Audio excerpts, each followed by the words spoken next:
Yo, yo, yo, yo, what's happening? Welcome to another episode of the joeZONE podcast. Today I have with me, we all in on one of the best South African skateboarder, if not now, ever, and also international skateboarder, Jean Marc Johannes. Yes, good evening.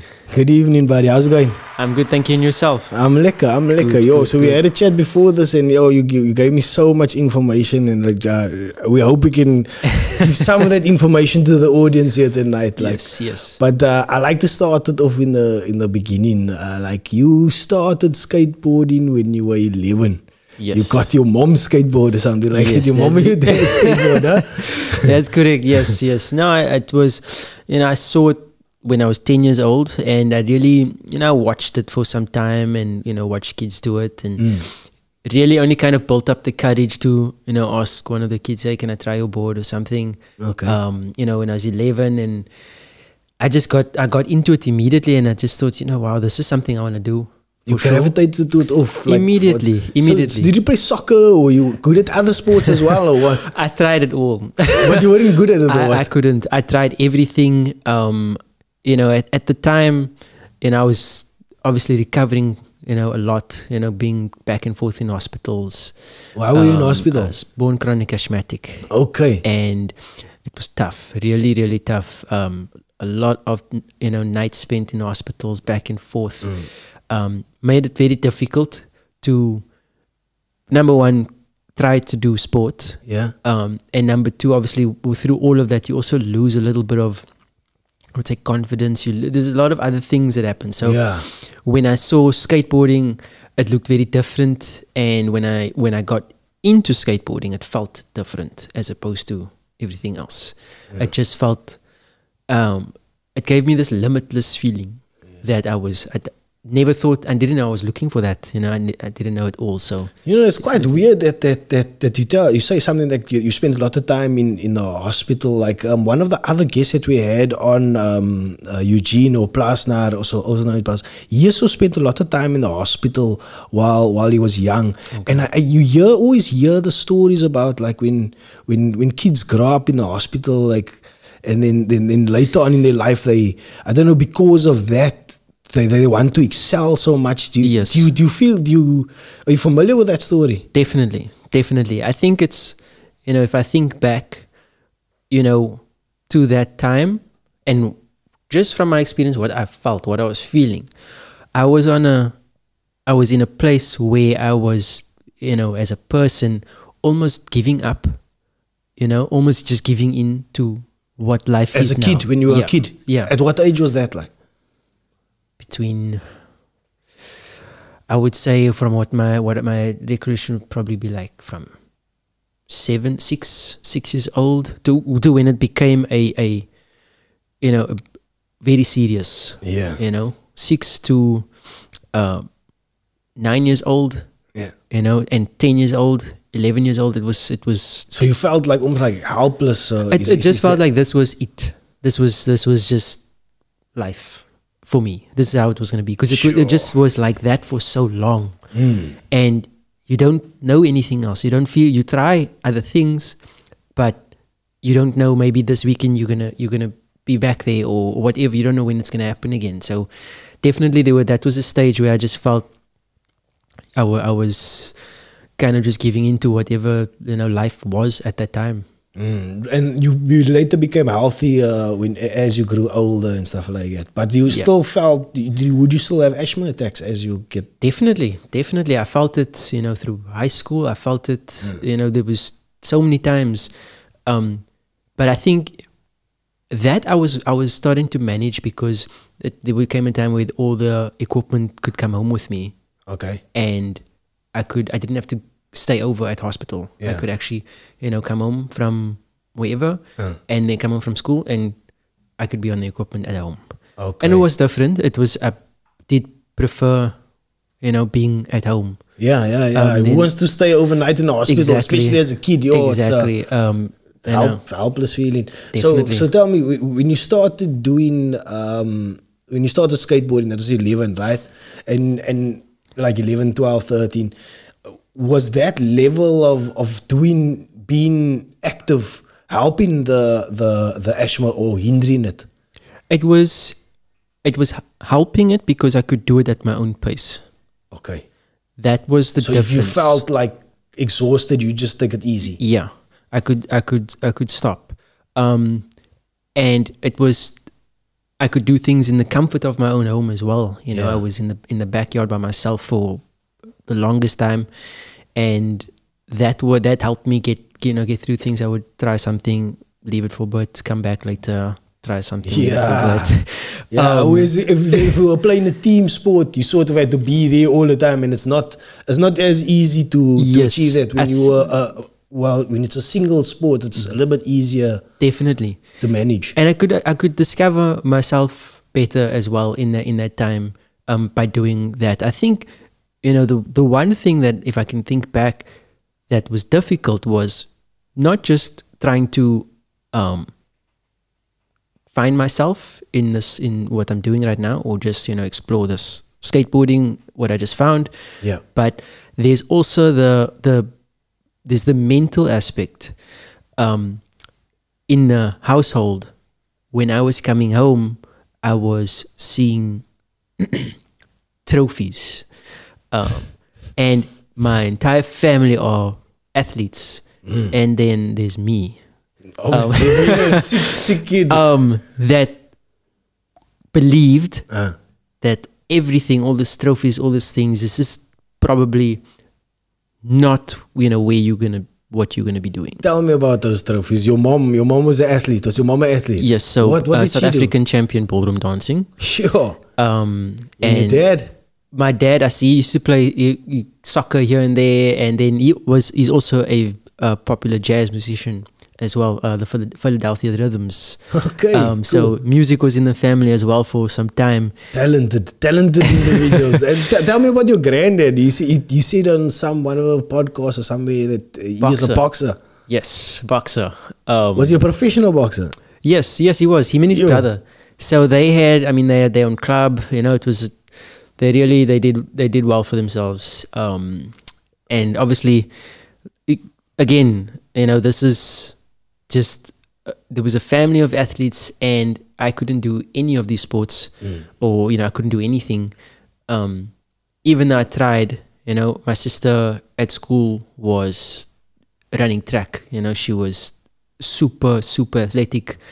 And obviously me in school, I just couldn't make a single team. Yeah, so that mental aspect affected you? Definitely. So I think how it affected was, you know, I didn't know if I maybe had some of the athletic DNA in me at all, because I definitely wasn't bringing home any trophies or anything like that. So I believed for a long time, okay, well, you know, maybe that's not for me. Maybe I'm just, you know, I'm the 1% out of the family, like the black sheep, like always. Yes. Like. But then when I think about it now, maybe the skateboard that, you know, my mother put away wasn't meant to be found yet. That's what I think about. Do you believe in fate and stuff like that? Destiny? I do now. I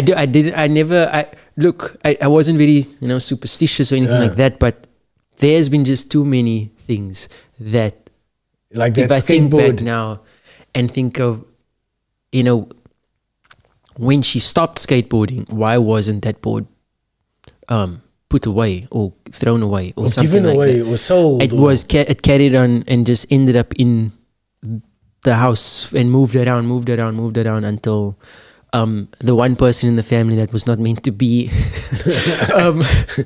in any way athletic was supposed to find that and go a different way as opposed to what has been done in the family, you know.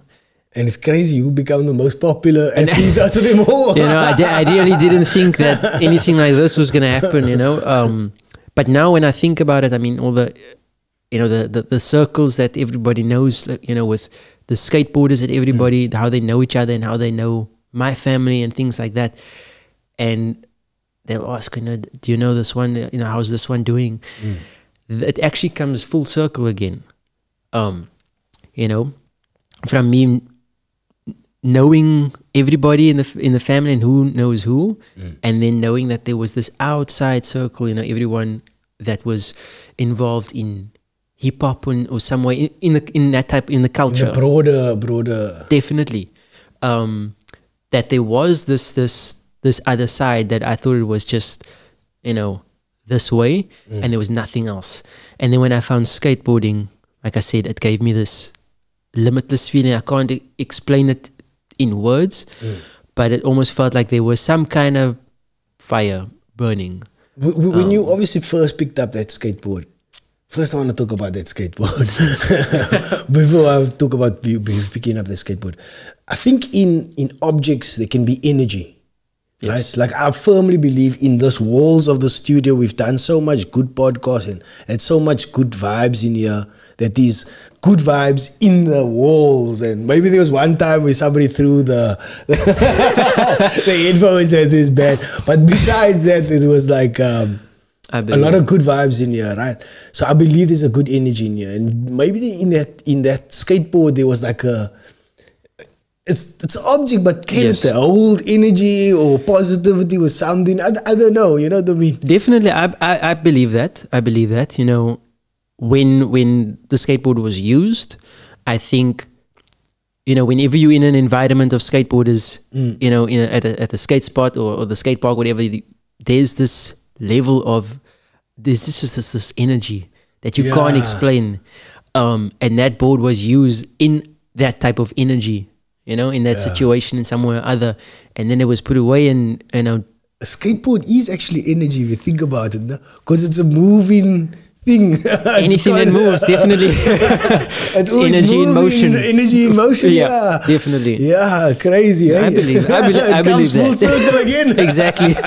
Yeah, I believe that. I believe that. And then obviously, you know, that I felt that energy when I picked it up. I felt you know, what skateboarding is about when I got on that board and just, you know, gave the first push down the road, and I just felt something that. My question is, when you picked up that board, were you good off the bat? Like, were you just good, like doing an ollie like first time or something like that? I actually. Did you try and continuously try in the backyard until you got better? So that's exactly what you mentioned there is the try part.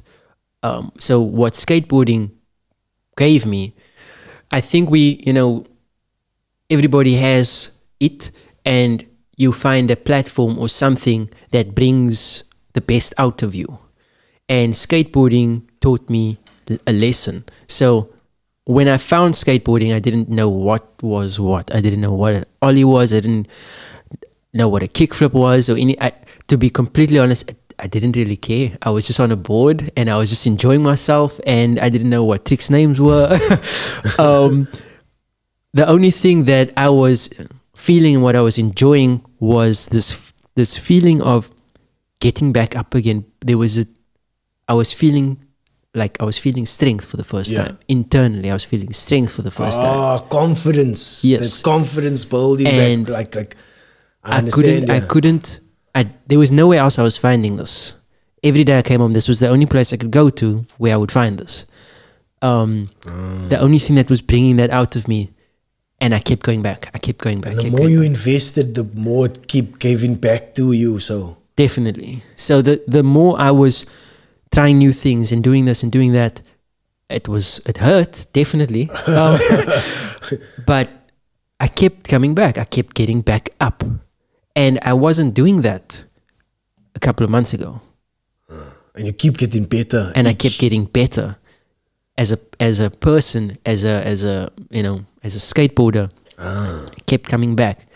And it wasn't so much to, let's say, land a kickflip in the first 3 days. If I landed it in the first 3 days, perfect. But it was to come back to what skateboarding was giving me. It was giving me this resilience. It was giving me this smile, this confidence that I couldn't find anywhere else.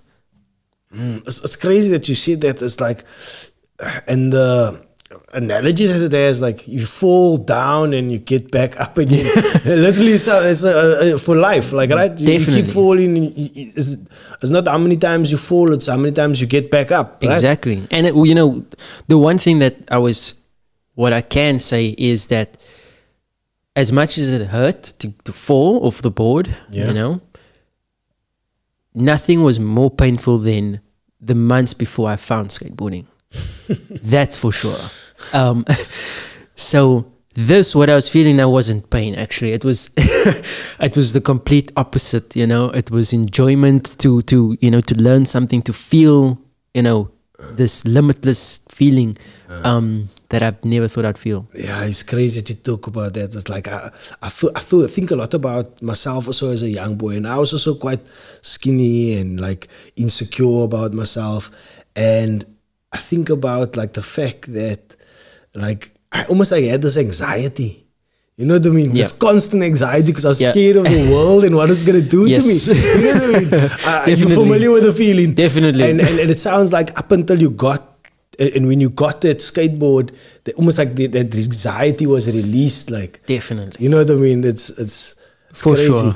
No, definitely. I mean, that's exactly what I was feeling. I mean, I feel it every single time I get onto the board. You know, you just get into your own world. And, you know, that's just the best, you know, it's just you on the board, and that's it. Well, it was World Mental Health Day, one of these days. Yes. Do you feel that obviously it sounds like when you get onto the skateboard, it helps for your mental health? It's like a release, a relax, it always has. A turn off, a release from that anxiety of the world, the pressure of the world, and the scariness of definitely what is around you. Definitely. I mean, it always has, you know, not just now, but even in school when things were difficult, you know, when I was facing, you know, being outcasted or bullying for the first time, I was facing all these things. The only place I went back to was skateboarding, you know, to kind of forget all those things. And I know when I'm going to get on my board, it's going to be complete opposite. It's going to be positive. It's going to be, you know, I'm going to be in my own space, my own mind. I can, you know, just express who I am and, you know, just be me, really. So, and yeah, it definitely helps. How did you get to one of your first big comps? Like, how did you just win your way? when did you know, like, yo, this is legit something that I can go for? I think in my first contest, and in a small way I felt it, because we were going to not competitions, we were going to skate parks for the first time, me and friends from school. And I didn't know what competition skateboarding was at all. But you knew you were the best out of your friends. We didn't actually think of it like that actually in the beginning, because we were all still new to it, and we were all learning tricks, and we were just, you know, kind of like hyping each other on, you know, learning that, okay, then I'll tell my friend at school, okay, I learned kickflip, and he's like, okay, I learned heel flip today, so, you know, we'll just kind of back and forth like that. So we didn't actually know that. So you were humble from the start, okay? You're always humble. So what happened was we would go to skate parks, and there was one in Claremont, a stadium on Main. There was a skate park on top of it. I remember that. And this was I would go with my friends when we could, because it was pretty far, you know, to travel and things like that. And so there was a competition at that skate park. We knew like a lot of the big names were going to be there, and we're going to go there and we're going to watch, you know, all these guys compete. It was an open contest, like a Pro-Am open. But what that means is you obviously compete with everybody. So it's just one category, you know? Yeah. And you get your qualifications. And so there's no age group? Not for that contest. Okay. Yeah, it was like a Pro-Am thing that they had. And I didn't want to enter the contest. I didn't know what I was going to do at all. I just wanted to come in and just watch some of the guys that I've been watching, you know? And one of my friends decided to put my name down on the thing as a joke. And I said, no, I'm not gonna skate the contest. I don't know, how do you skate the contest, you know? They called my name and I just laughed because it was funny. And I just thought, let's go along with it, you know? It's just a joke. And then I remember dropping in, And vaguely remember what I did. I was just doing tricks everywhere. And then when I was done, it was done. And they told me at the end of the contest, you won the contest. I was 11 years old. I didn't know what that meant. They gave me what it meant to me at the time. I got a free skateboard. Yo, that is cool. And I didn't have to ask for one for my birthday or Christmas. I didn't have to wait that long. So I got the free board, and that was actually the first time I got a sponsorship. There was a shop sponsor, and then there was some guys coming to the house because I wasn't old enough to sign a contract. And a lot of this stuff was happening really, really fast. And I started to realize, okay, maybe I should try compete more, because things were expensive, and boards and shoes and things like that. So I thought, okay, I'm going to try to get to as many as I can, because then I can get another board, I can get shoes, if I somewhere or other, and I can just keep skating. That's it. What I really wanted to do. So I kept going to contests and seeing where I could win a board or shoes, or there was sometimes it was prize money, but I started to realize that this was something that I was getting into, that I was handling competitions better than I thought I would handle it. I built up this idea that it's so much pressure and people are watching and all these things, and when I was in contests, it was calming. I was very calm in approaching things, and I think that definitely helped going into competitions, because now when I think about it, the bigger the competitions get, yes, everybody is good in the competition, but it's pressure that you really have to compete against. Yeah. When I think about it, it's like 95% pressure, and it's up here. Big match temperament. Definitely. And I didn't. Funny enough, I've been hearing BMT more often now, and I never really knew what it meant until very recently. And then I start to realize maybe in some way or other, maybe that's anything that I could have taken from my family. Maybe there was that. Being calm in competitions. Yeah, it's so about how your heart beats slower, isn't it? Yes. It's got to do with something about the beats per minute, like your heart beats. There's a few athletes that have it like, so in extremely, other people will be like, your heart will elevate, your heart will not elevate, apparently. Something like that, no? So it's what's something interesting was that I learned a lot of breathing exercises to cope with. We need to learn those breathing exercises. Very young. I learned it when I was younger, and then when I started to train outside of skateboarding, just for myself, just to get healthy again. I worked with a lot of trainers and things like that, and they taught me different exercises. So there were so many different exercises to. You're familiar with Wim Hof?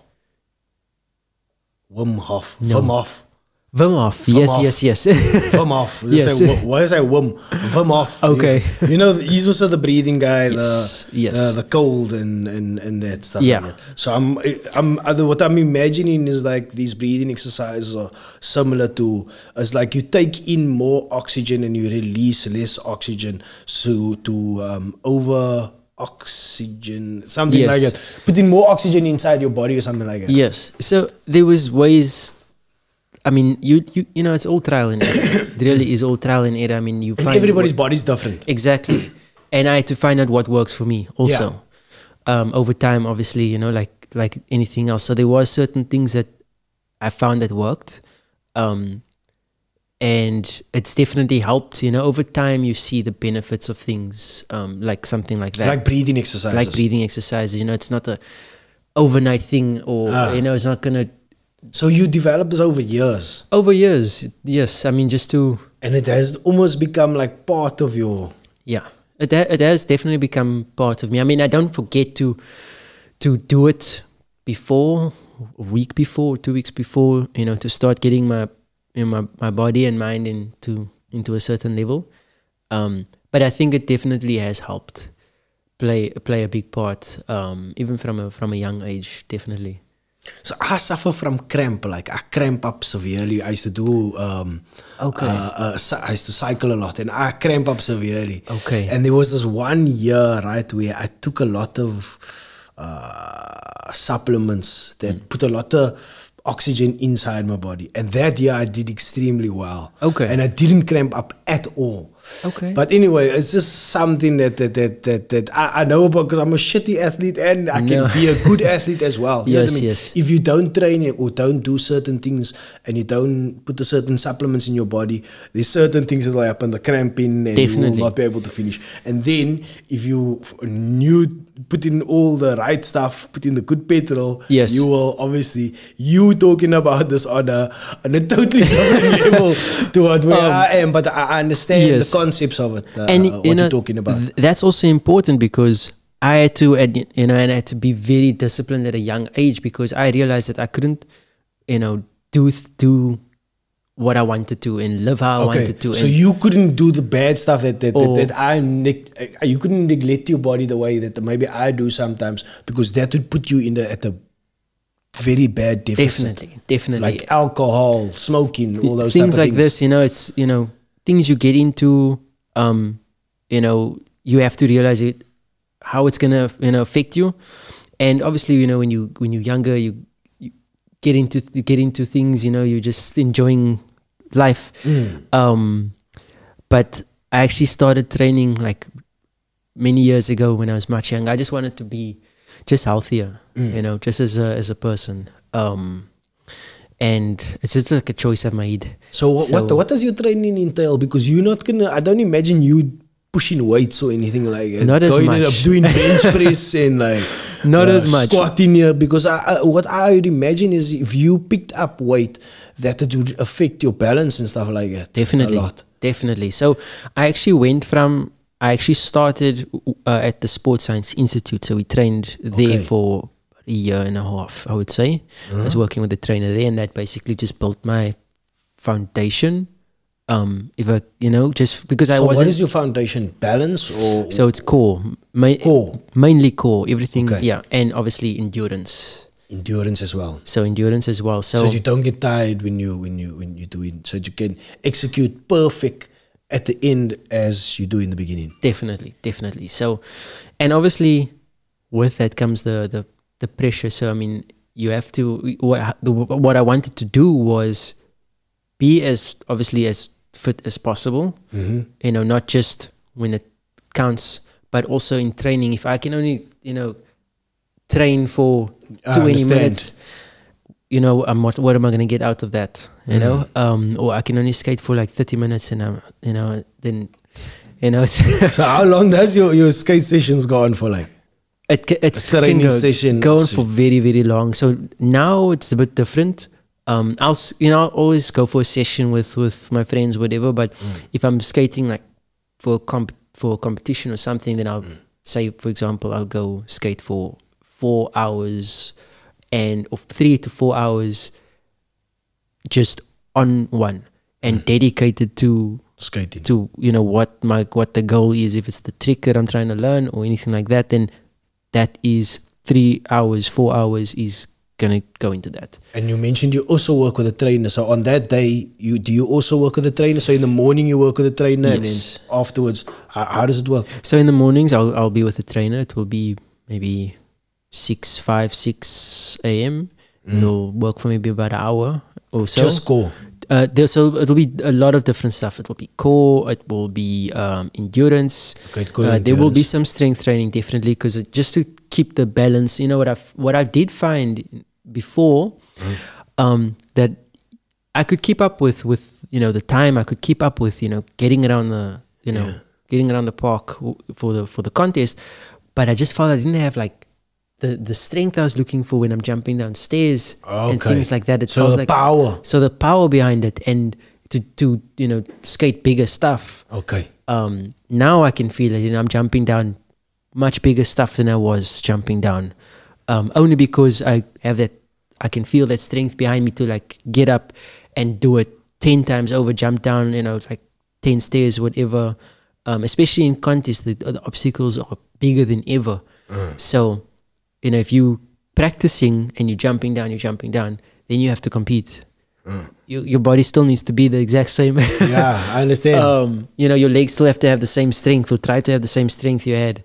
So this is a lot of things that I was, looking at and just wanting to work on.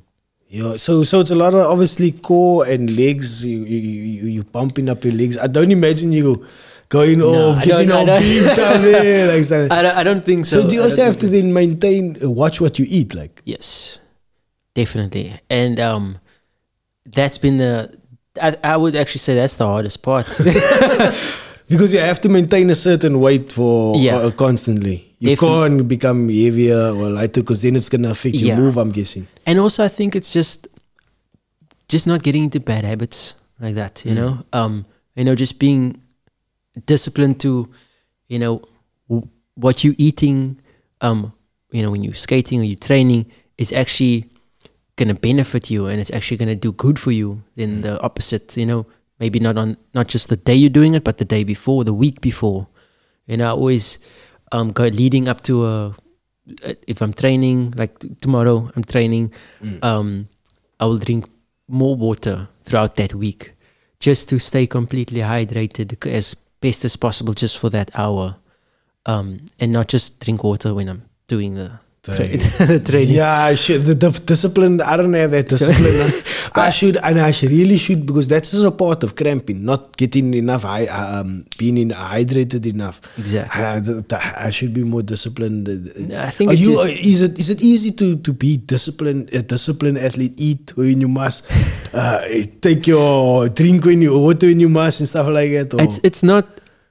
It's not difficult, if you know why you're doing it. And stay focused. Stay focused. I think that's the key, element of it, is to be focused at all times as to, why you're going to do this. Yeah, your goal. And what the goal is. It's so easy to just get, sidetracked and go like, oh, it's okay, I'll just, get takeout or whatever. And then, takeout on Monday turns to takeout on Tuesday and Wednesday. So I think for me, it's just come from also trial and error, learning the hard way, learning from, what's not going to benefit me. Yeah. Going down the wrong path. In my mind, it's fine, I'll just do what I do on the day and everything will be fine. And then everything is not fine because I chose not to prepare for it or be ready for it. So, it's just... Do you have to train or exercise or do anything to reduce injury? Because I imagine you fall in all the time. Like, is there... I know you're doing probably break falls or something like that. Or is there any other type of... something you're doing to reduce injury? Stretching and recovery, definitely. Stretching and recovery. And it's so... I would say it's so like cliche to say, stretching, stretch. And always important. If it's not for stretching, I personally, and out of experience, if it was not for stretching before and recovering after, there were so many times where I know for sure that I should have came off short, in certain falls, but because of maybe you stretched before, I was either you were limber. I was a little bit more, just flexible in that inch of a second or whatever. I can definitely say there were times. And it's because of just stretching, something simple. And even just, a lot of the skaters see me with a foam roller. I don't travel anywhere without this foam roller. So for your legs, I should eat the foam roller more. Before and after. It's before and after. Before and after, definitely. So what does it do for it after the muscles? Just like it's so I call it heavy legs. So you don't build up that heavy legs when you're jumping downstairs. You get this. Yeah, you'll get what we call heavy legs. You'll feel it in your lower back also sometimes. I get the lower back. So doing that after just doesn't build up that tension, that inflammation. So foam roll is probably the best thing you can do throughout the week. Okay, so after the workout, I should do more. So I don't do that now. And I'm getting old now. I'm 41 now. So I should be doing more of that the foam roller. And they use that in the club. And it's not that difficult. So just bang the foam roller on your back. Definitely. It's a little bit painful. But we just be talking but heavy and technical stuff here. One last thing. Knees. Yes. Is your knees... How's your knees? you know, that just comes from just training and strengthening your body. Definitely. I've picked up a meniscus injury. Have you ever picked up anything like meniscus or ACL, MCL, anything like that? No, nothing like that. And it's just because when I do go like for checkups and, you know, with physio and things like that, again, it's because of it's strengthening, stretching, flexibility, strengthening, stretching, flexibility. Yeah. And working on those over, things. not like for years, you know, over time doing that. And then obviously making sure that your body gets what it needs, you know, before and after as well. Yeah, okay. I need to focus more on that type of thing. What you're saying is 100% makes sense, because when you don't stretch and you stiff and stuff like that, like I've had a meniscus injury, and it's not a full tear, small tear. So I've been out of jiu-jitsu for like 2 months or so. Okay. But now I'm going back, and I feel alright. I haven't gone back yet. I want to go back. I must first go back to Barry. You know Barry? No. Barry Bay, he's a b-boy, It and he's sounds so familiar. yeah, Barry Bay. Was it Barry Bergman? How do you pronounce his surname? Bergman. Yes, yeah, yes. he's in Turkey there. Okay. Yeah, I go to him. Yeah, he's awesome. Okay. He's a b-boy. So what makes him a super awesome physio is he's a b-boy, and his wife and his daughter does jiu-jitsu. Okay. So they understand, like... So they know. Okay, cool. When I came to with a meniscus injury, he already had been... He's aware of it, so he's just working on it for a while. So Okay. I need to get back there into that. But what you're talking about makes a lot of sense. Like stretching before, after, always do those type of things, especially when you're getting older. Tell me, you went to... At Vice World Series, yes. Yeah, Barry Burb. Yes, I know. You know him? I know who he is, yes. Definitely. Yeah, he's my physio, yeah. Wow, just please tell him aside. I will do. And the DJ as well. Oh, you must know his friend Ken. Ken is who does dinges. Ken Then makes the skateboards. Ken Langeveld. Yeah. Yes, no, of course, I saw him like 2 days ago. I know Ken for years. So Ken is who does jiu-jitsu. Yes. Yeah. Okay. Ken got his blue belt recently, so he's I would also like to. We were almost gonna roll in a comp against each other, but Okay. we never. So he rolled the other one, I rolled the other one, and I want to do like just as like a respect, like out of being, you know, a fellow martial artist, and Okay. he is a like a dope skateboard artist as well. Definitely a I just legend. wanted to have the ultimate respect of tapping him. I'm joking. He'll probably tap me, but I'll come watch. I can't miss you're gonna that. come watch the I showdown. can't miss that match. The ultimate showdown. So tell me about China, man. How was the experience of when you won gold there? Like, Oh man, it was, you know, it was amazing. You know, there was in one word, it was amazing experience. To have been there, to have had that opportunity, to have competed with the skateboarders and everybody in that contest. It was from start to end a weekend I'll never forget. And obviously, winning was the plus for sure. That was something, you know, that's what we all out there to do that. But it was at that time in my life was, you know, not a lot of people know about what was going on before I went to that contest. So, you know, winning it meant so much more than just...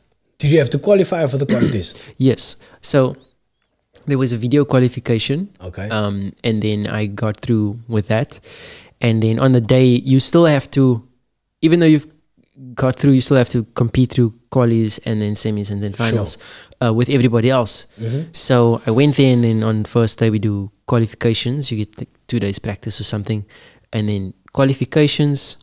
And then from there you go, I think, it went to semis and then went to straight to finals after that. So semis and finals were on the same day.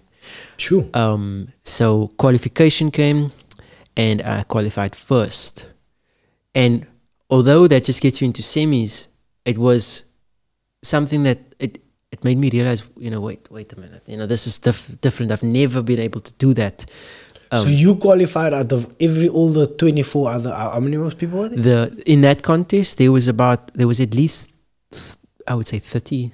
Okay, but you in the qualification knockout people say that. So out of the 30 people, you placed number 1. Yes, qualified first. And then at the top 12, if I'm not mistaken, go through to semi-final, and then you get the top, I think they did like top 6 into final, like that, something like that. And then came through first, and I thought, wow, that means a lot to me, to have done that. For me, that was, already something that I couldn't believe happened. And then came to semifinals. I think I came in like 4th place or something. So the score was a little bit different. And then, although it was in that placement. Why do you say the scores were a bit different? Because you have to compete again to get into finals. So you go to semis, and then you have to. So you would never place number 1. So it wasn't number 1 now. Then it was number 4, because I think like everybody steps it up. Yeah. It pull things out. They never out of the bag. They never show people. It's always like that. And then came through to semis, and then everybody stepped it up, and then I also tried to step it up, and then came finals. And that's the clip that's on YouTube right now. So came finals. Actually, the last final run, I did not practice. I changed everything in the last final run that made me win the contest. Improv. And you know why? The reason I changed everything was because of what I was feeling on the day. The way skateboarding was making me feel on the day. How was it making you feel? Like it was the first day I picked the board up. And it made me feel that day, because I've gotten this far in the contest, I've never gotten this far, and that feeling of, just making that what you thought wasn't possible is now possible. And there was almost, personally, there was almost this weight lifted off of me as a person in the finals. And then I dropped in and just, did what I felt was feeling right, and that was enjoy myself, enjoy skateboarding, enjoy what you're doing right now, every grind you're going to do, every slide, everything, embrace every moment, and just, let it flow. Obviously with a certain degree of focus, but the tricks would change. There were things I'd never practiced, I did in that final run. But leading up to that contest was, I think that's the reason I was, fighting that hard, was because of things that were happening in my personal life leading up to the contest. So basically, just before the contest, my grandmother, we were staying with my grandmother in Athlone, and before the contest that year, she was diagnosed with cancer, and she knew she helped my parents, with their sport. She helped me. Yeah. And, she supported me, because even though she knew I was struggling, she just always knew, okay, just believe, just keep going, just keep going. So she helped me do that when she saw I was into skateboarding.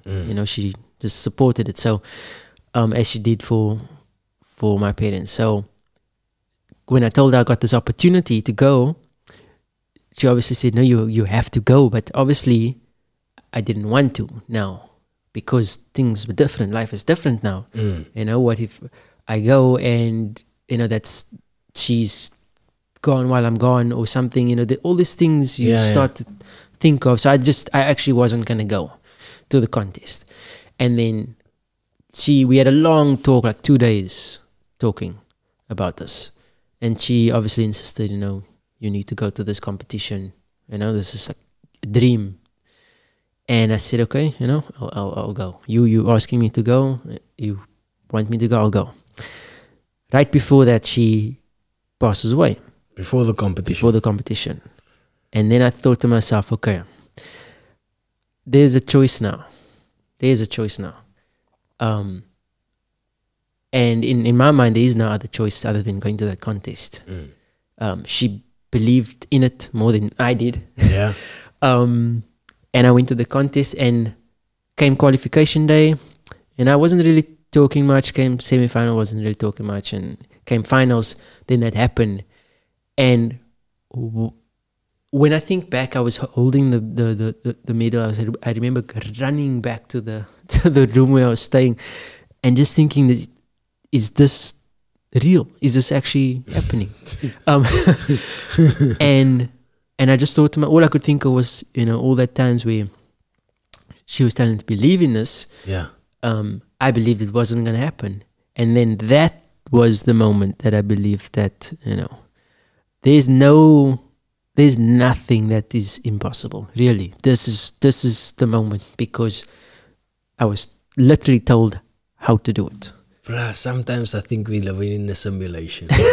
There's moments like that where it was like, you've ever heard that apparently we live in a simulation? Oh, definitely. But it's like moments like that is like, and it's almost like I'm hearing it more and more of these moments of like, I don't know, unbelievableness. Like, no, it was unbelievable. Is it her? Is it, Definitely. what is it like? What was it? Did it cause something inside you? What do you attest it to? I think it just, what I can tell you what I was feeling, I think it just broke down the last wall that was built, the last, wall of, not having any confidence, not believing anything like of that. Because now, for You example, just that support structure is gone. And now you're left with you. And what you're told, and what other people believe you can be. So it's just you now, nothing else. And if you build up the wall, if I was building up the wall by myself, that's on me now. It's if I'm gonna tell myself today I don't believe in myself, that's on me now. I'm in finals. It's just me. I can't call my grandmother now, that's gone now. It's just you. So that last thing was just broken down, and I really had to, I would say, become what people believed I could become.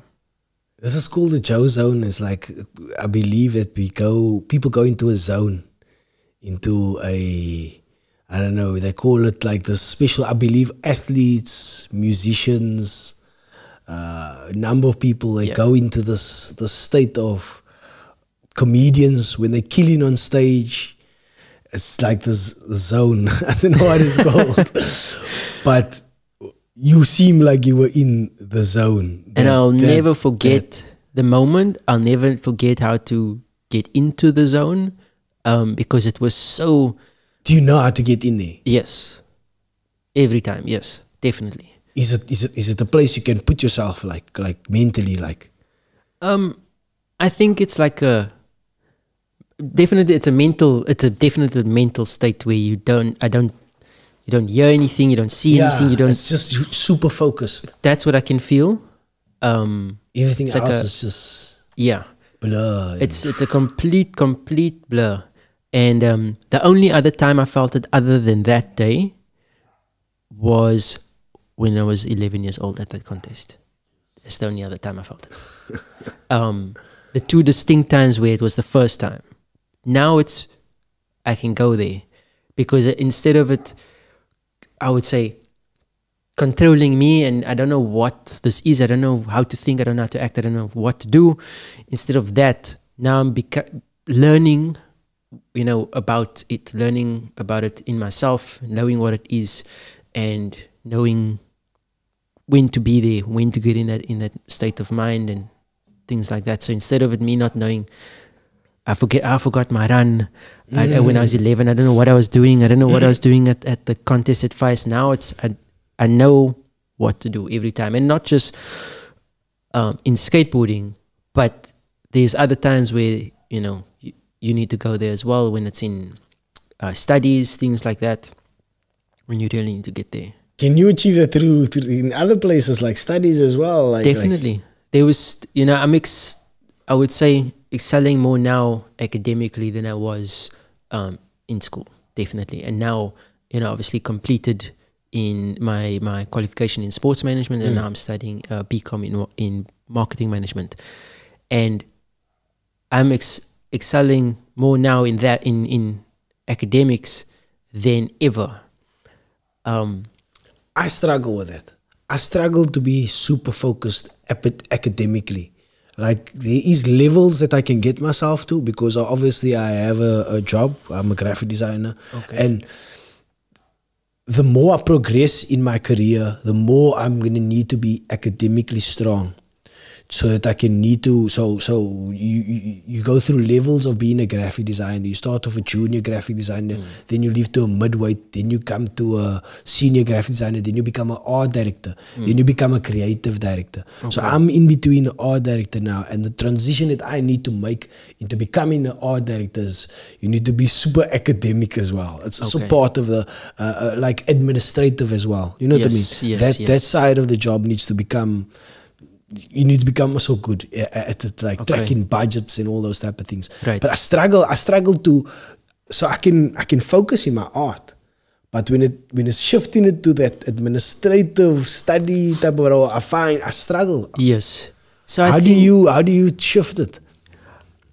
And I'll come back to skateboarding with this because I basically apply the same thing. So in skateboarding, when you learning a new combination of tricks, a flip in and a flip out and a slide and anything like that, creating a new pathway, complex stuff, you know, very, very complex stuff, especially if you've never done it before, you know.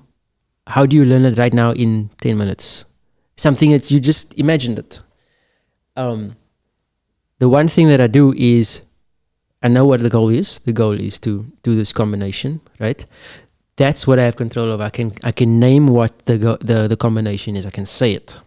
I can think it. I can hear. I can see it in my mind.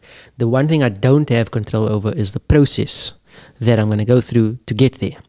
So the other thing I can do is allow myself to be part of that process, whatever it is, from the time I say what it's going to be to the time I actually complete it.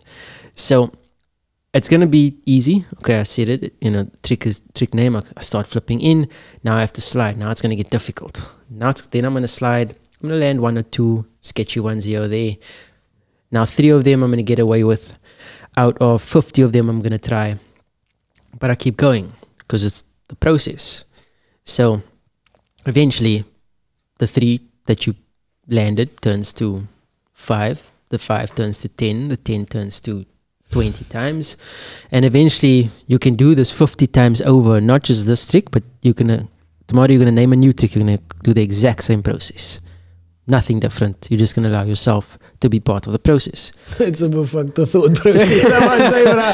And even the way you broke it down, it's quite it's quite simple and fundamental. But I mean, if you can get it right, it's a skeleton key to something good. Definitely, the important part of it is to not kind of be your own and this is through trial and error. In that time when I'm doing something like that, when things are complex, I became almost my own mental block, because when it got difficult, I thought that was the end. You know, that I didn't start something to, you know, not see the end of it, you know, to essentially fail. You know, I have to fail in order to get it right, you know. To see how not to do it, to see, you know, other ways how to do it, or, you know, maybe through the way that it failed, you know, basically stems another combination of tricks. So, and you can come up with a new, and you come up with a new thing. You go, okay, we're going to park that one, but this is the process I've taken into academics. When projects are really big, things like that, when things come to me, I know for sure I don't know how to do this right now. But the next 10 minutes, I'm going to sit with it. The next 15 minutes, 20 minutes, 30 minutes, I'm going to start, you know, sort of, you know, unwrapping this whole thing. And eventually, by the end of the day, I mean, 24 hours is a long time. You got so many fingers in so many pots. Do you also have a foundation or something like that? Yes, Fill the Gap. Tell me about Fill the Gap Foundation. Yes, so Fill the Gap is just basically, you know, filling the gap, you know, from having not much to having something. So it's not just, you know, in gear, but it's also motivational talks.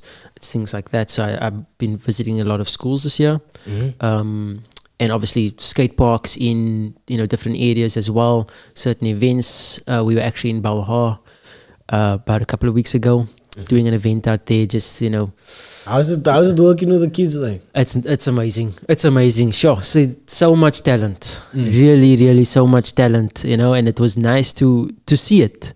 I don't get to go out that way all the time. So having a session with everyone out there was really something special. And I hope we can have another session again sometime soon. I know you were a super role model. Like, part about of us having this podcast is about bringing people on like us that look like us and stuff like that, because there's a lot of negativity going on in the areas or some of the areas around us and stuff like that. And we just want to be the counterpunch to that. And it's good that we here to showcase people like you, Mark Lotrin, Alfred Adrian, Reddy D, all these positive people, just to showcase the people out there, like, yo, this is the role models, man. This is what you can actually do, and I'm glad that you're working out there, obviously in the community and doing your part. Like, you seem very involved in wanting to give back. Yes, which I like. It's like, for me, when I was growing up skateboarding, I was alone for a long time. Although I had like mentors and people I met much later on, but I had to tell myself things. That was the hard part. I had to believe in myself when nobody was watching, when nobody was around, and it's not easy to tell yourself something one day and tell yourself the same thing 7 days a week straight. It's not easy, just so you can to keep yourself motivated, to keep yourself there. And also, when you have an idea or something and you're the only one that believes this idea, it's difficult to keep telling yourself this is going to work. This is something that I want to do. This can actually be real. And I thought to myself, if there's ever way that I can, in some way or other, be in a position where I can, speak to kids or to anyone, even on a one-on-one level, and tell them, look, whatever your idea is, if someone told you it's a crazy idea, I'm telling you it's not a crazy idea. It's okay, and you will achieve it. That kind of thing. Because I think of kids that were in school that I knew of that maybe weren't athletic or focusing on sport in any way, but they were so talented in other ways. Music, things like that. And we usually would gravitate towards each other, and they would just share their ideas with me. I'd share my dreams. Creativity. Yeah, and we would just be in a small group, just sharing crazy ideas. Yeah, I love it. Like, I love creativity, bro. One of my friends is actually really famous musician now, and I think he's playing in France. I actually messaged him. Sure, crazy. Now, and we used to skate a little bit back in the day, and we used to know each other. And I saw him playing with. I saw a list, the poster. I saw his name, and the rest of the names were like Radiohead. Sure. And I messaged him. I was like, "What?" That's crazy. Those dreams weren't crazy. No, man, it's not crazy. I mean, if you reach for it, you can accomplish it. It's just. I don't know, there seems to be a lot of hold-ups, like, and this is a dream for me, just to, like I told you earlier when you first came in here, like, when I did my first podcast in 2018, I said, one day I'm going to interview Jean Marc, and I even spoke to Ling Ling. She's a big fan of yours. Okay. I don't know, what's her name? Ling Shepherd. She's a massive fan of yours. Okay. She absolutely loves you, and like thank you for having me on the show. Really appreciate this. We spoke about you, and just the colored excellence that you possess. You know what I mean? And meeting you, just dealing with you, like, the professionalism that you also have. You came here and you super humble, like, just in how you are. I mean, thanks, man. Your grandmother is really, I'm sure she's really proud of the man you've become and what you're doing. Especially, thank you, buddy. We need role models like you. Like, we need more people like you. Thanks. It's important. It's a necessity for every. Yeah, for every bad guy, whatever negative is going on, there must be 5 Jean Marc. You know what I mean? To counter Yes, whatever else yes. is going on around there. No, thank you. You went to Europe as well. Yes, I did. When was that? Like a month ago? A month 2 months ago? Yeah. So tell me it was- about that journey. So it was, another global contest, and Yeah. I saw the event on one of my favorite skateboarders actually posted about it, and I just thought initially I thought, wow, that's huge. I've been watching this guy for years, and I saw it was a global contest. You could actually enter globally, but what that means is it's you have to send in a video qualification with the rest of the world, whoever else decides to send in, and then get selected to go into the next round. So I sent a video in, just of me skating in the park, practicing and things like that. Sent it in, get the notification, I'm in the top 24. Shoo. And I thought, okay, awesome. I saw the list come out, and I saw the names. It was Netherlands, it was Argentina, and guys, I know these guys are unbelievably good. And then I thought, okay, let me see where this goes. They said, okay, you need to send in more another qualification video just to get to the next thing. And I said, okay, I'll make another video. Made another video, got into top 12. They then said the top 6 gets the all expenses paid, and I saw my name in the top 3, and I thought, wow, okay, we're gonna go to this contest. Went to the contest, and I didn't know anyone at all. But obviously, through skating, you get to know each other, and it's all good after that. But where was it in Europe? So it was a place called the contest was called a Cardo. So basically, it started from, where was it? It started from the Global International. Then it went to, it's actually a mobile skate park. They have a mobile, so it was actually, it's not like a floating ship. No. So basically, it's like so you know how we have our concrete skate parks and things that, and this they actually set up for the contest. Okay. Yeah. So it was actually quite nice because it has a. So where was the first stop? I think the first I tried to follow the series as much as I could, but I think it was Argentina, if I'm not mistaken. But when did you join them? I only saw it. I only heard about it this year. Okay. Well, I knew about it, but I didn't know they had the global open. I thought it was just like you get selected or whatever. So this is. I just thought, let me take a chance, and see what happens. So where was the? Get this place's name. In Europe, you know where? Luxembourg. Sorry.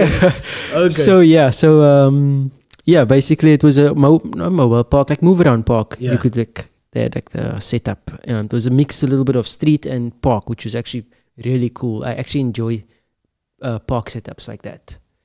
So it's a bit of street and a bit of park. So it's like sometimes you get to skate parks where it's full concrete. Okay. And that's fine. I mean, that's awesome because we skate on concrete all the time. But this had like the element of some of the ramps it was wood, and then the ground was tar. So it had a little bit of a bit of like a park. It was like really nice element. A mixed of. Yes, really good elements in the thing. So in this contest, I felt I was really doing well in the qualifications. And then I saw the scoreboard, and my name was in the top 4 for the finals. And I thought, sure, I think I can maybe make the podium. I mean, these guys are unbelievably good. But if I just do this in the finals, most likely if I can just keep up and just handle the pressure, I think more than anything, of being good in your semis and then being like that, the exact same, just trying to keep that same mental focus in finals as well.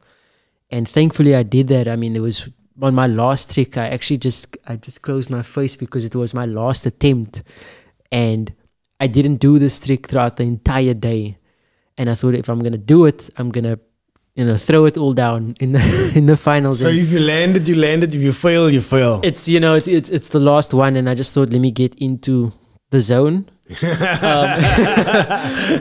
then I got into the zone, and I landed it over there was like this big grass cap, and I actually just rode away, and I thought, wow, even if I wasn't on the podium, that just to have done that for me personally is like that rewarding feeling in skateboarding. Yeah. You know, when you really try something and you beat actually yourself. yes, exactly. You actually landed it and you can just roll away, you know, with a smile. And it's like, again, that's the essence of skateboarding, you know, that's what it's about. And it happened in the last stretch of the contest. So, you know, came out with third place. And for me to have done that in front of, you know, my favorite skateboarders, things like that, is, I can't even explain. You know, it's a dream. It's a dream to do that, because I watch these guys on YouTube.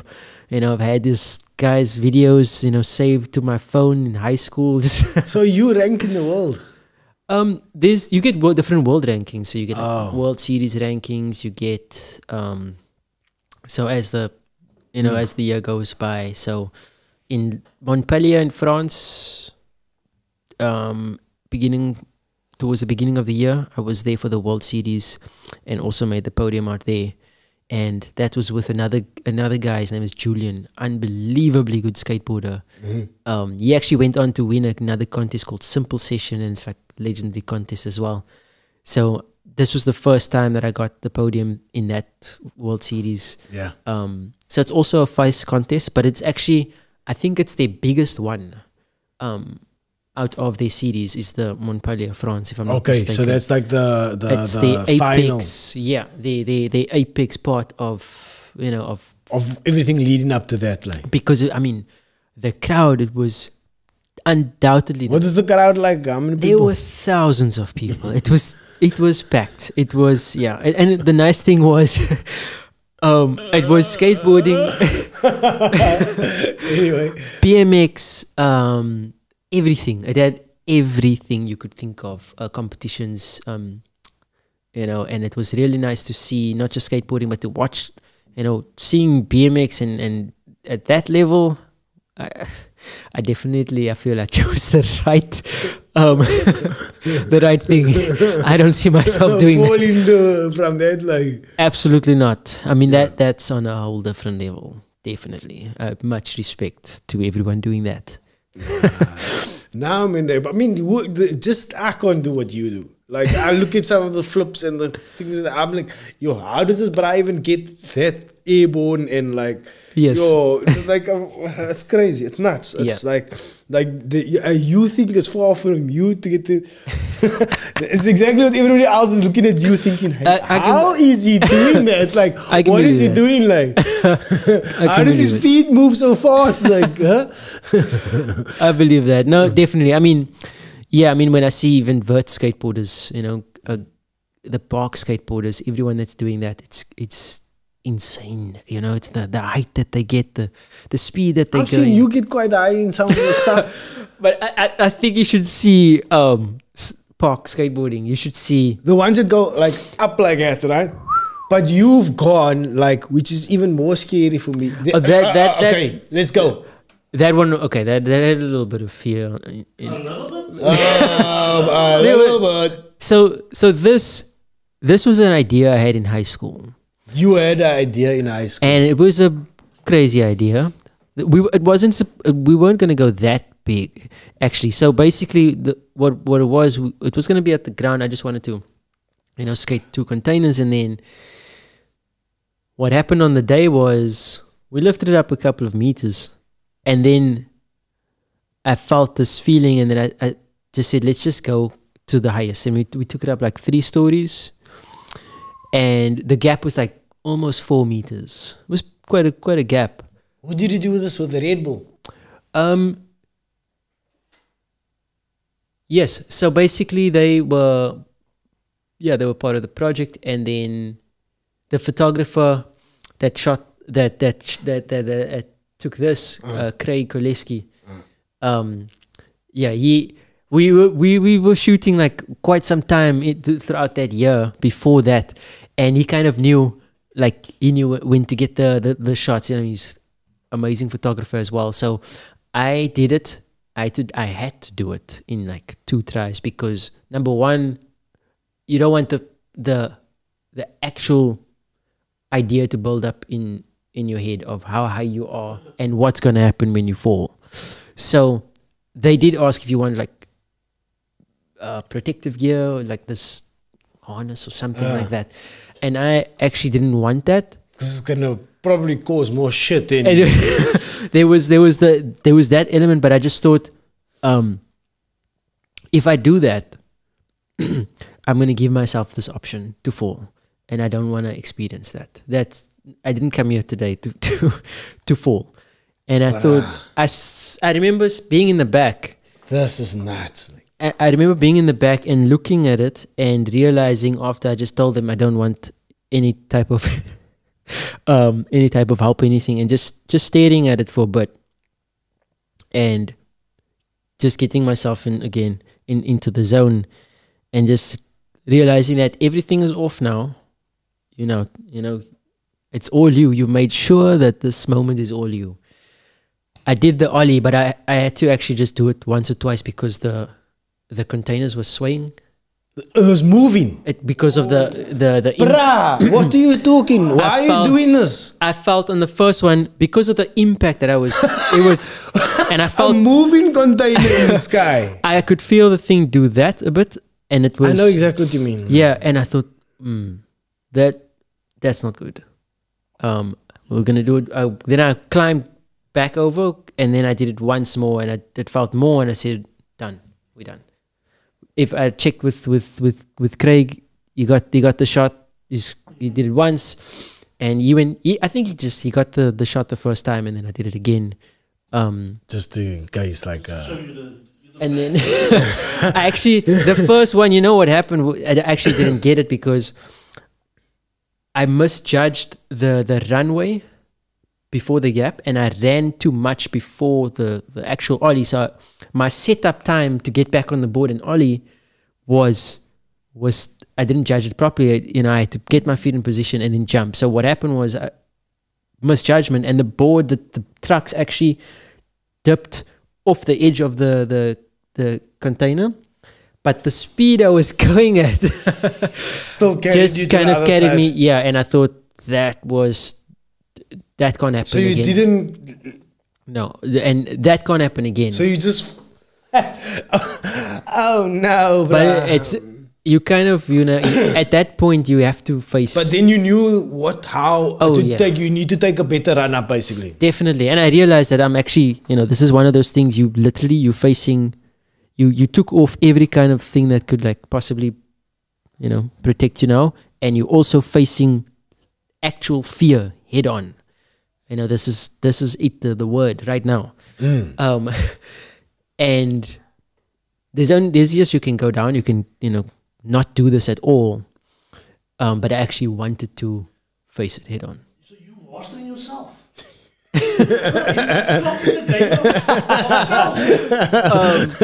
Like more than clocking it around, like challenging yourself.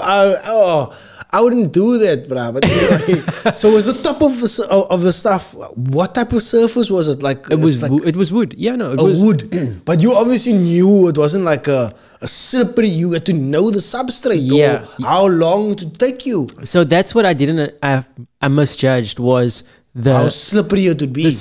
Slippery, and also that I would need to run with my board and put my get onto the board and then jump. Yeah. And that was so the momentum that you would need to do. The momentum. So I realized I need to be quicker. I need to be, a lot more focused than ever to do this right now. This is not just a normal, olling a gap. This is playing with your mind. It's playing with everything.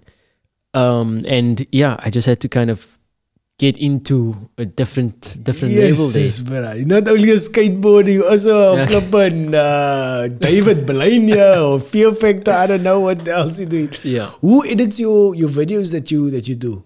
So the videos that you send off normally, who edits it? I edit everything. Yeah. Awesome, man. So so a lot of the times, and this is the nice thing with with the filmer that I work with, Lyle Manar, and when we're making videos, we have the same kind of look and feel. We know everything there is to know, like about skateboarding. we've watched everything you can think of, everything that comes out every single day. So we know already what kind of, if we're filming something, we already know this is that style of video. Or this is not a full length. This is just a clip. This is just that. Did you watch Jackass back in the day? Yeah. Oh yes, loved it. Didn't get about that. Yeah. And then there's one more a question I want to ask you. Do you know Bong? Wow. Yes, I do.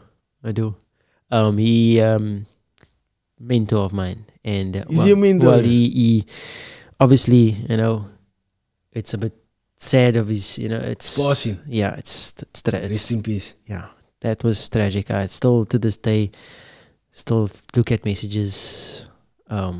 Yeah, and he's a mentor. He's a mentor, and I can tell you, it's like.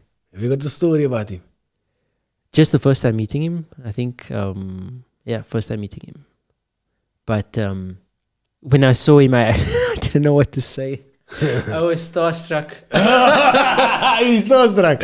We were in a meeting about something completely different, and he was in the meeting, and I was there in the meeting, but I couldn't believe I was just sitting in the same room as Bong. That's all. So yeah, we gotta get his name right. Errol Strashen. Strashen. Yeah. Sorry about that.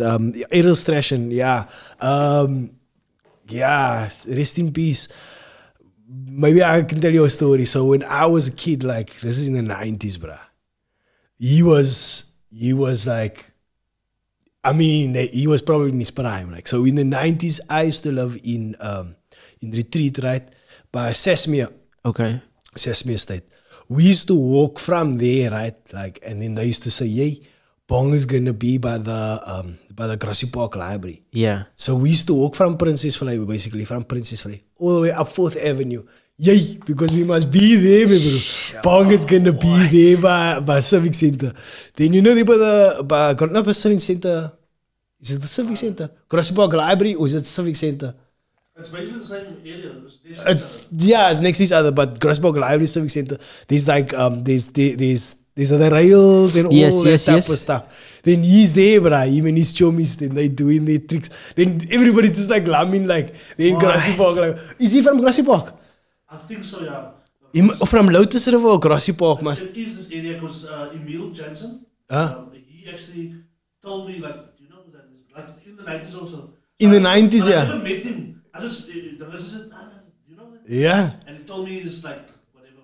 I never met him. He used to do tricks like that. Wow. So we used to like walk like from like, and I mean, there was millions of people. We used to walk from the street to Grassy Park. All the lights from Grassy Park used to stick it. People used to come from like, he used to come from Lotus or whatever. So, but it just would be like, at that time there was no like. That's amazing. That time there was no message. Nobody was messaging each other just or knew. taking photos. It's just, this is the time. Bruh's gonna be there.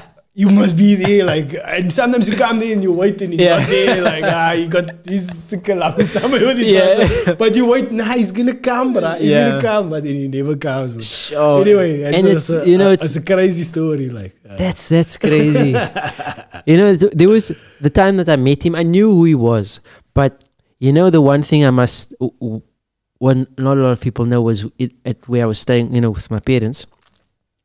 In the house, there's old pictures and things like that. And this was before I found the skateboard. There's like newspaper stuff from whenever, they keep things like this. And I would just go through things like this I would find in the house books and whatever. There was a picture. I didn't know who it was. It was a newspaper thing. Maybe one of my uncles kept it or whatever. Of a guy doing a handstand. He had like dreads.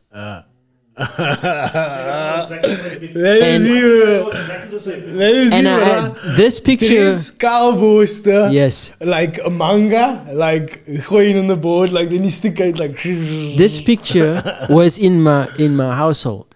I didn't know what this was. I didn't know who he was or anything. And then I found this when I found the board, and then I remember, wasn't there a picture? Somewhere I saw a picture of someone on a skateboard, and I saw this, and I'm like, oh, there was this picture in the newspaper article or something like that. Wow. Yeah. It was a new, so It was bong. it was a full handstand. That's how I can remember. It was a full handstand, and Check it that, man. He like made it big. Where was he from, man? He's from the southern suburbs, bro. I'm convinced he's from the southern not suburbs. Muizenberg. I don't know where, but I know he's to. That's why I say like, yo, we must find out that information. Where was he? Like, nobody. So it's, you see, there's so many crazy. stories It's like this. Like, this was in my family history, you know, somewhere or other. This, you know, what he has done, you know, how much he has impacted, and he doesn't know that it was already, you know, the impact was already in my life before I even found a board, you know. So when I met him, I told him the story. Yeah, and and he actually, you know, before we met, he actually shared something on mine on social media, a video of mine, and like just saying like, you need to watch this. And I thought this cannot be the same person. It's not possible. This is not happening. And I checked with like someone. I said, "Is this who I think it is? That's him." Like, no. Yeah, he's a legend, bro. But I don't think everybody knows the story of him. Like I say, like I didn't even know he was in magazines. I didn't even know he was in magazines. I mean, we were talking about the early 90s, man. Before 97, Sure. 96, like that time. Must have been, we were, Sure. anyway. Crazy. He's no longer with us, but yeah, he's your predecessor. Sure, man. I wish he was here. You know, just the greatest South African skateboard before Jean Marc. I wish he was here. You know, like just to talk. You know, just talk about skateboarding and call him or whatever. And just even that is just to say that I could have actually spoken to him and to have met him. Honor, really an honor.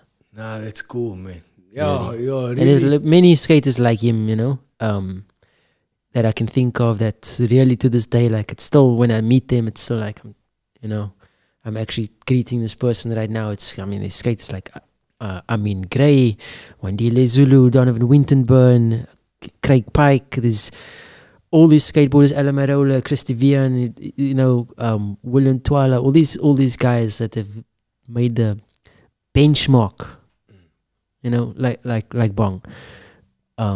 Yeah, I don't know where skateboarding would be without any of them. So yeah, I don't know how competitive Bong was, but like there was just the legend of him, you know. Yeah, I mean? Definitely. So that's how we understood it, and yeah, he's like one of the first to have done it and stuff like that. And I noticed that you got like a lot of famous friends. You drop in a lot of names like and stuff like that, and it seems to be a lot of people with a lot of good energy that you afforded to attract your around you. Like, yes, is it how is it like just doing that type of thing? Because I mean, you mentioned Reddy D earlier. Yes. Stuff like that. All meeting all your heroes. Like. Definitely. You know, it's again, you know, there's this energy about it, you know, not just in South Africa when you meet them, internationally as well. Internationally, you know, we had did this campaign a couple of years ago, and what I remember a lot from the campaign was the conversations we had when we weren't working, you know, when we weren't doing the campaign. What I learned from these individuals and people like that, we did a campaign. It was myself, Questa, yeah, and David Goliath. I would spend a lot of time with David Goliath is an awesome guy. Yes, awesome guy, definitely. And we'd spend time and we'd talk and learn so much, and we'd be able to, you know, kind of be on the same level and talk about things on the same level when it comes to goals and achieving things and how and just progressing in life. Yeah, you know, and it's not just athletes. You know, and skateboarders, but you know, soccer players, comedians. Donovan Goliath's a comedian. You know, comedians, and obviously D. You know, obviously legend as well. And I mean, he's seen everything. You know, also in skateboarding, because obviously he would play at the Alex Grohl Cup. This was the competition in Boogaloo's back in canal walk, and this is where I saw him for the first time, and absolute legend. So just to be able to talk to these people, it's really something that I really am honored to do on a daily basis. When I ever get the opportunity to meet them, there's always just a quick conversation or something, and it's always, I just listen. There's so much knowledge that they have, so much experience that they have to give, that I just listen, definitely. You're a super humble guy. And it goes both ways. Just to listen to your conversation and how you conduct yourself is also an enrichment to a conversation. Like, you know what I mean? This platform, or what we're trying to grow here, is very much of that, what you're saying, is to give people insight into that type of conversations that we have. How do you make, we all got goals. Like, I've got the goal for my family, you've got a goal for your family and yourself and stuff like that. And we want to achieve these goals. And what do we do, or how do we go about achieving these things? And not only achieving that, but also being a good influence to everybody, to other kids out there. Yes. You know what I mean? Yes. Look here, guys, this is the prototype. This is the way to go. Upskill yourself and not go the other way that can take you down a wrong route. Like, I always mention this. I've mentioned this on more than one of my shows already. One of my best friends growing up as a 28 gangster. Now he's living that life. You know what I mean? Sure. And that's only one of my friends. You know what I mean? I've got 28 other friends, or you know what I mean, all of the other friends that has gone positive route. Yes. But out of how many of us is there just one O that went wrong? You know what I mean? Out of your group, there's one brother went wrong. My group is one brother. With that group, there should be groups of us where everybody went right. You know what I mean? Yes. And that is what we're trying to achieve. Exactly. Not where one fell off, because in other neighborhoods where things are even worse, the majority of those are falling off, and there's only one making it out. Yes. You know what I mean? Yes. We need to change that averages up. Like, we need to get people moving into positive spaces, finding their skateboard. Definitely. Maybe it's not a skateboard. Maybe it's some other something else that will make them reach a better place. If it's an instrument, yes. If it's a microphone, definitely. You know what I mean? Turntable. Yes, Mic, there we go. Whatever it is, like, but we just encourage you to do that. You said something super interesting, like earlier. You said it's the platform. When you find your platform, then you can like excel in that. And that's going to make you better. It's like, and I was thinking to myself, I think, what is my platform? I think I finally find my platform in doing this, and maybe that's why now I feel, so much better. You can, I don't know, once you find your thing, you just seem to click better, no? Yes, no, I agree. And it's like, when you find it, and sometimes you don't find it, it finds you. Definitely. And you won't even know, where you're going on this journey, but you're riding the wave, and you're okay with it. You're okay with every single day doing it, and because it just makes you feel the way you always, what you were looking for. And I think, when you find that platform, I feel it's not just that thing you'll excel in. Anything you choose after that, you're going to excel in, because it's brought out, everything. In my opinion, what I feel is like that. I wasn't sitting with a dictionary of skate tricks in my head before I found the board. It just brought out me as a person. It brought out the way I think.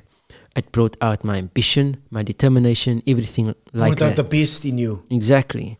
And that just didn't end at skateboarding, When I started to realize that this is who I am as a person, on and off the board, I was like that in anything else I did, when there was an idea or something or anything else in life, I was you use that confidence from the board is almost like to use it in other places in your life. I feel, and I wasn't trying to apply it. It just was like that. After I allowed myself to be, to let down everything, and be who I'm supposed to be. Or when I did that, wow, man, everything else was different after that. There was nothing that I saw as failure or as something that I can't do this or whatever.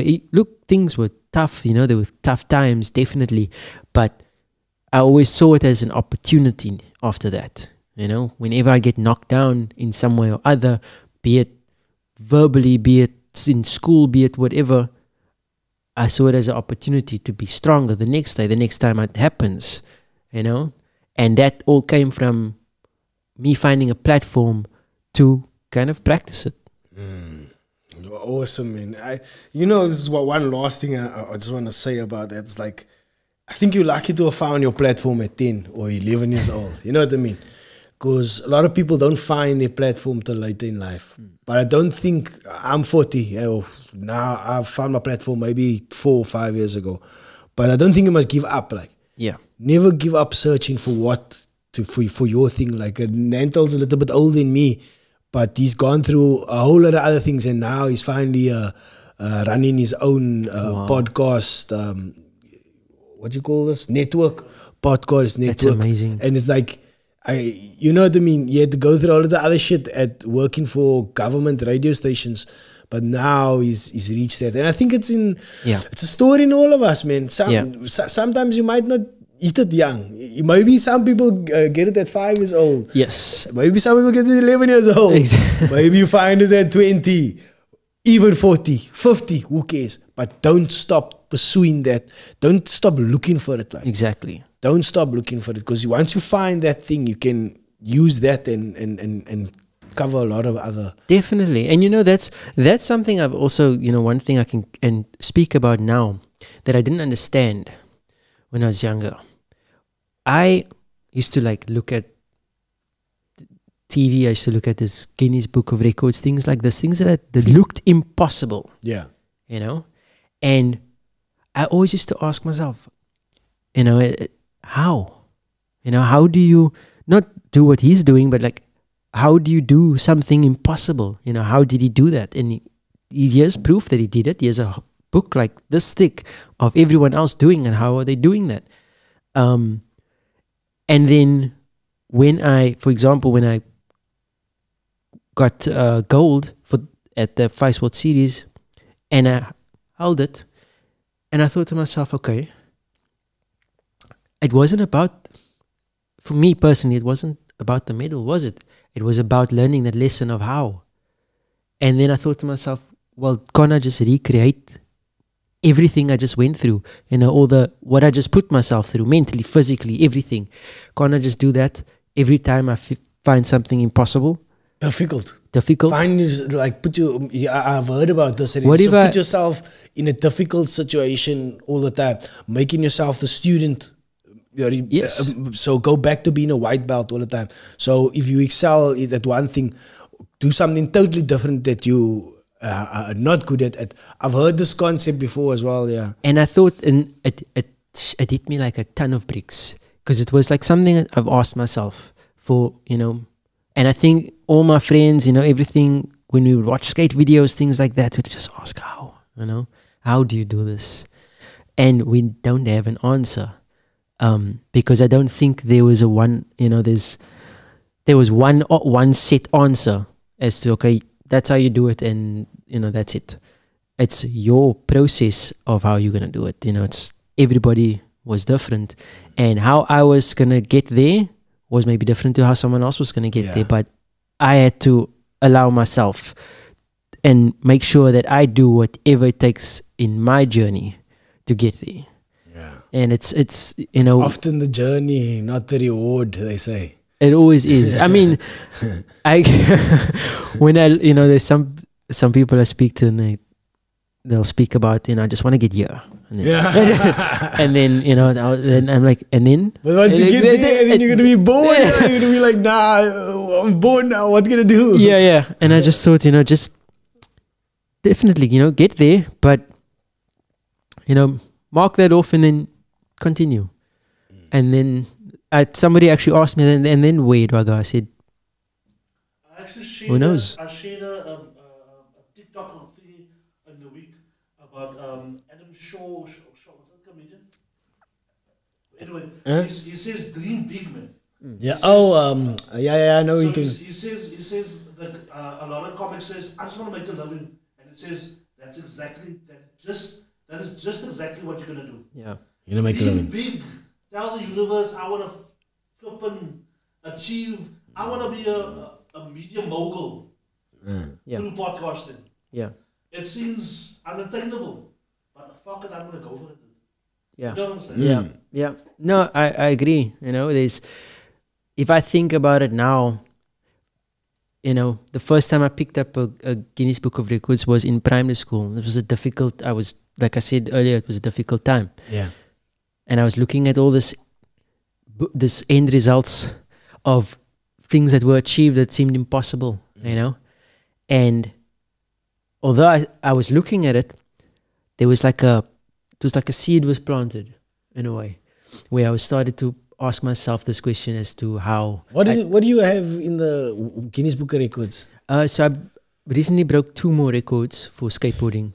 So what the? So the one was the most 360s in 30 seconds, and the other one was the most consecutive ollies. But the difference was this time it was the first time it was inducted into the history book for 2024. Okay. Into the actual book. And now I thought about it, and now I open up this book again after the first time I opened it up, asking myself this question. I can't tomorrow wake up and tell myself that I can't do something now. I can't do that, because now there's a book of me answering the question to myself. You know, and it didn't have to be a book. You know, it could have been something small. Me answering the question to myself, landing a trick that I thought was impossible one day and the next day it wasn't.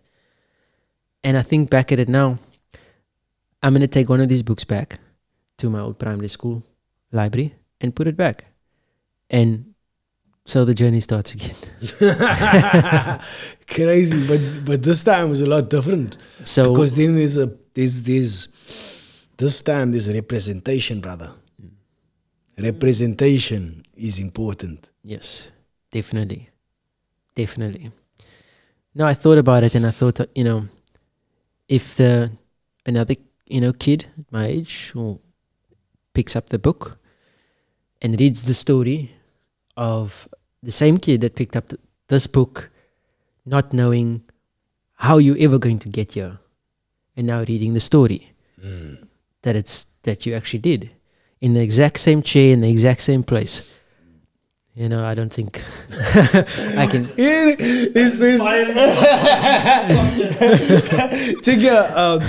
there's like moments that you remind me of, like, you know who Conor McGregor. You must know who Conor McGregor is. Yes. It's like moments that you remind me of, like almost like you spoke about visualization earlier, about seeing a goal and then getting to it. You spoke about like these moments of like almost like absolute greatness. I remember when Conor McGregor like knocked out Jose Aldo in 14 seconds. It was like an absolute moment of greatness, and everything like slowed down. It's like I don't know. It's just like things that I know he's got a bad side to him, and you have not. But just these positive ways that you see the world and visualize things that make me think like, yo, this is a super inspirational person. And I like the positivity in the way you think, and how you engage concepts is very easy, very thank you, very unique and good, man. And yeah, thank you. Likewise, it comes from a good space. So your parents and whoever instilled this things in you did a good job, man. Thank you. I appreciate that. Definitely. In the Guinness Book of Records, huh? You know how important is that? You know how important is that to like I wonder how much kids that come from where we come from know something like that. There's a prize in the Guinness Book because IQ. Like that's what Conor McGregor also said. He said there was nobody, there was no island UFC champion. It was never ever done. But now he done it. Now the floodgates have opened. Now there's the champions. Now there's a belief, level of belief, or there's this, and that's what I see a lot. Before there was just, oh, it's not for us. It was just that. We will watch it here, but that's as far as it goes. And it only takes, a few to just get up and go, I'm tired of watching. And I'm going to start today. And I actually want to be there. Maybe not tomorrow, but maybe not next year. But one day you're going to see it. One day. And it takes a few, and then everybody else gets up and does the same thing. In a different way. Maybe not skateboarding, but in a different way. So now, again, coming back to the book, in my journey right now, I can get up and say, I can't face the next day telling myself something's impossible, and I'm not doing this whole journey any justice by not taking that back, that whole thing, putting it back where it started, for somebody else to go sit in the same chair, in the same library, and take out that same book that wasn't written before. It wasn't written like that before. Now it's different. There's a different story inside there now. Yeah, you rewrote the book, yeah. So in just kind of just rewrote it, but rewriting put your story in that book. Yeah, and just changing, including in that. Yeah.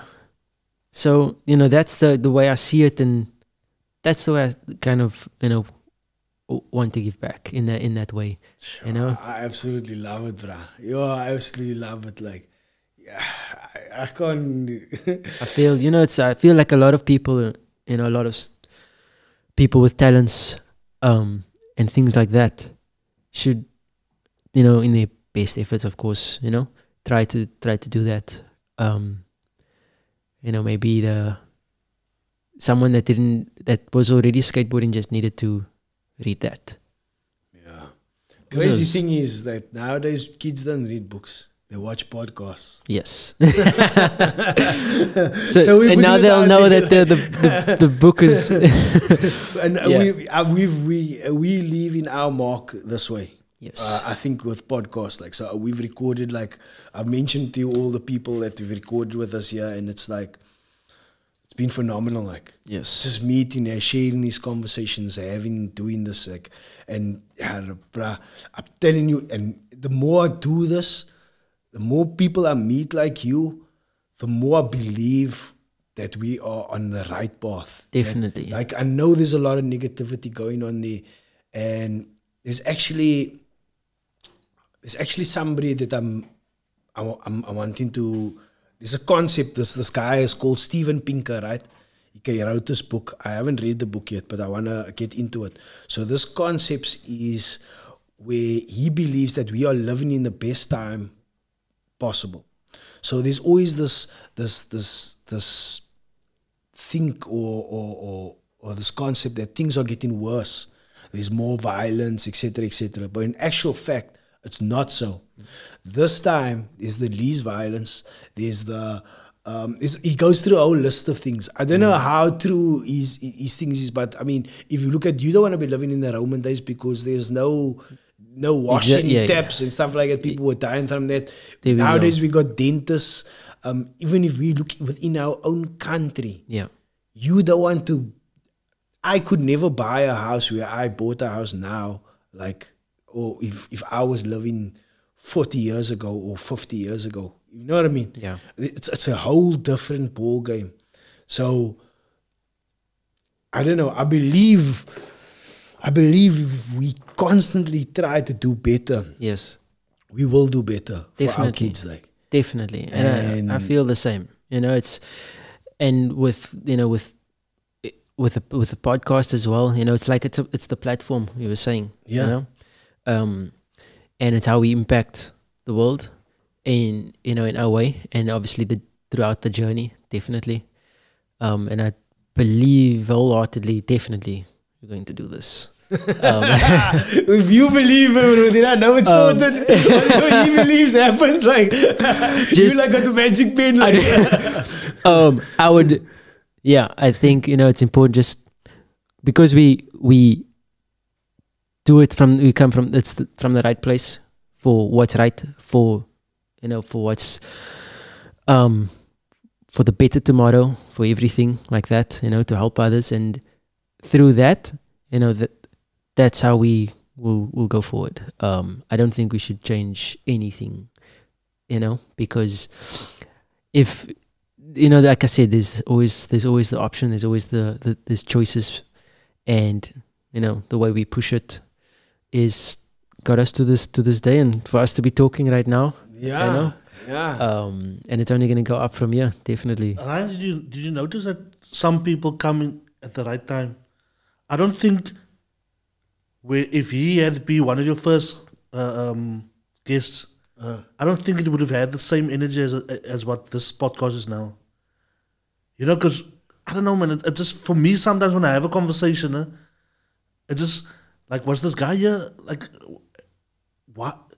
Does he know that things that's happening in my life, man? And I needed what he's saying now. You know what I'm saying? Yeah, and it makes sense to what I was thinking. I need to think more like that.